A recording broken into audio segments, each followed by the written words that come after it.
Coucou, c'est Clochette. Me revoilà pour vous montrer comment faire une carte à fenêtre et l'imprimer, tout ça avec le logiciel Silhouette. Voilà la carte, je vous la montre sur le côté. Dans l'esprit, c'est un premier morceau comme on a fait sur la précédente vidéo, un premier morceau plié en deux, puis un deuxième morceau plié lui en quatre avec une fenêtre ici. On la voit un petit peu mieux ici. Voilà. Alors je vais vous montrer comment on va la construire, puis vous pourrez la découper et même importer l'image dessus. On y va. Alors on va déjà supprimer ceci,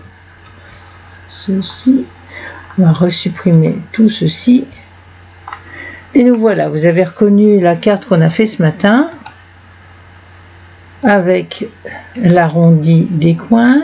Voilà celle-ci. Ce qu'on peut faire, c'est tout simplement la reprendre.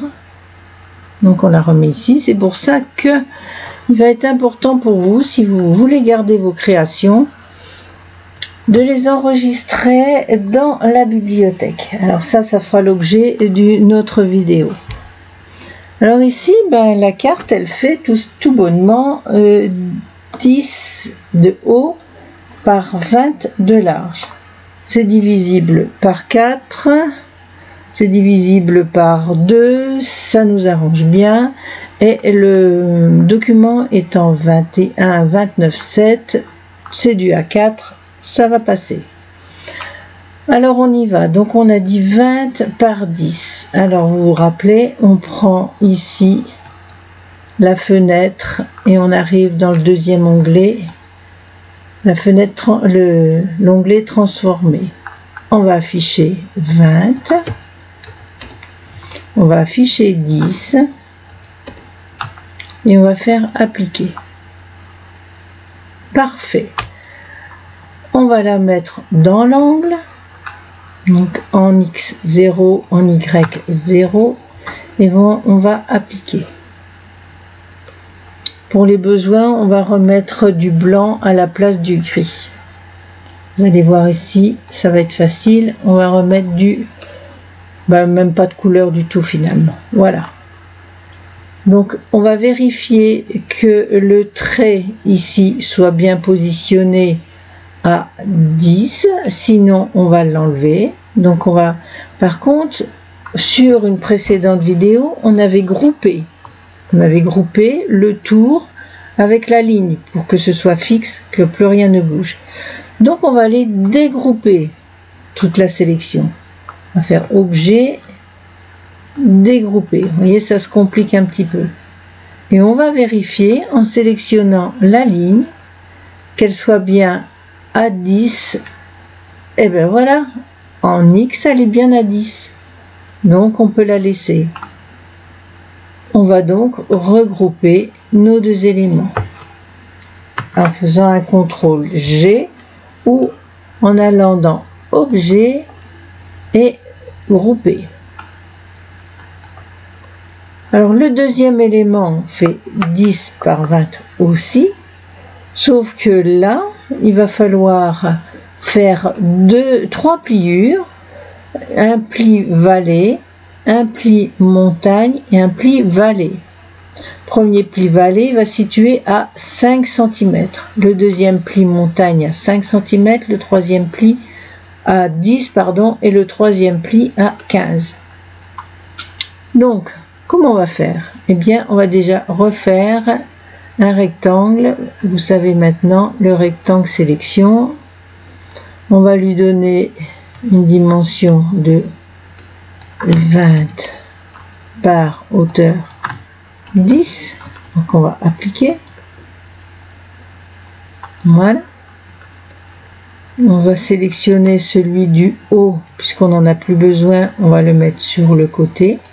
On va travailler avec celui-ci qu'on va replacer en X et Y. Alors X0, par contre Y0. On applique. Voilà, il va se loger bien dans l'angle. On va le mettre en noir. Voilà. On va lui donner une valeur 2 points. Voilà, c'est bien, on le voit bien. Alors maintenant, il va falloir qu'on trace une ligne pointillée. On va reprendre notre ligne. On va la mettre, peu importe, n'importe où, en biais, comme ce matin. Et là, on va la mettre bien droite. On va lui demander 0. Hauteur, on va lui demander 10. Et on va faire appliquer. Voilà. On va mettre des pointillés.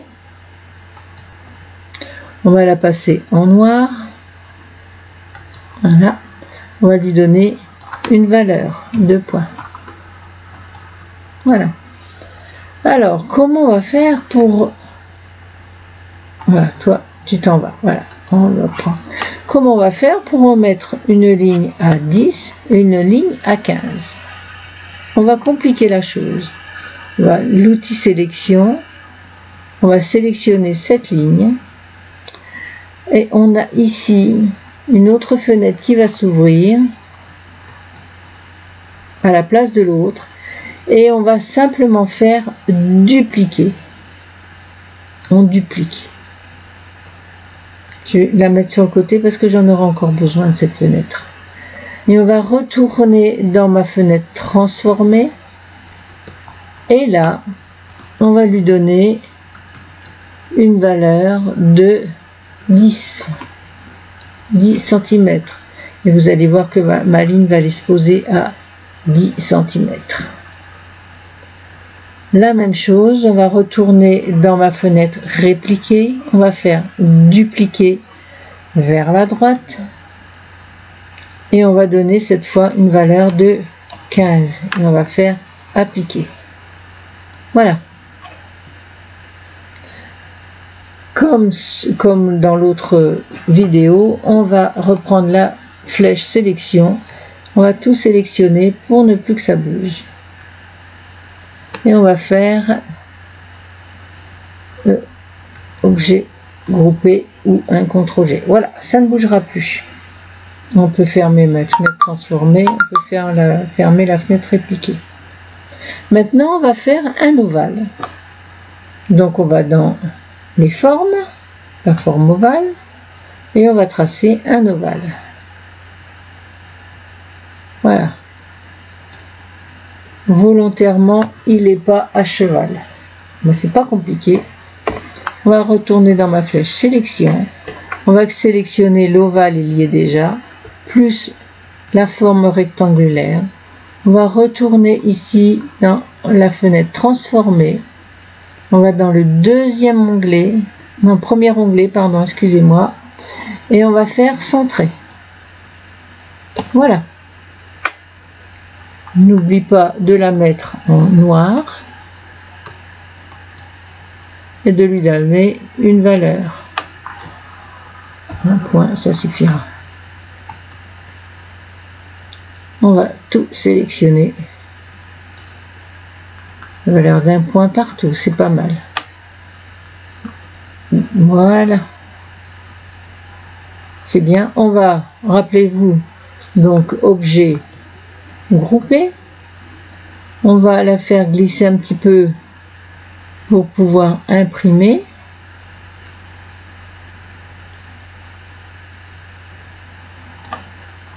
Là. On met nos deux cartes.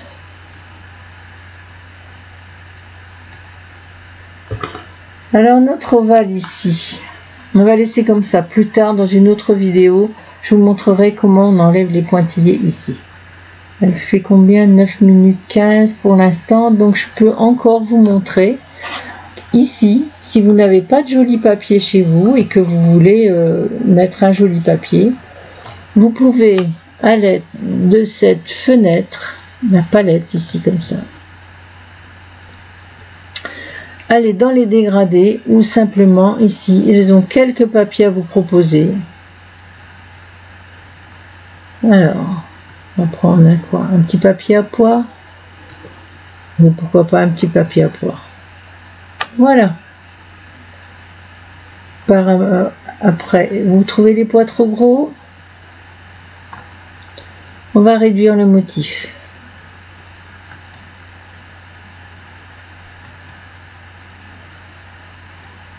La transparence, elle est ce qu'elle est. Oui. On peut réduire le motif. Voilà. Ici, l'angle. On va diminuer le motif. L'augmenter ou le diminuer. Voilà, vous avez un papier à motif.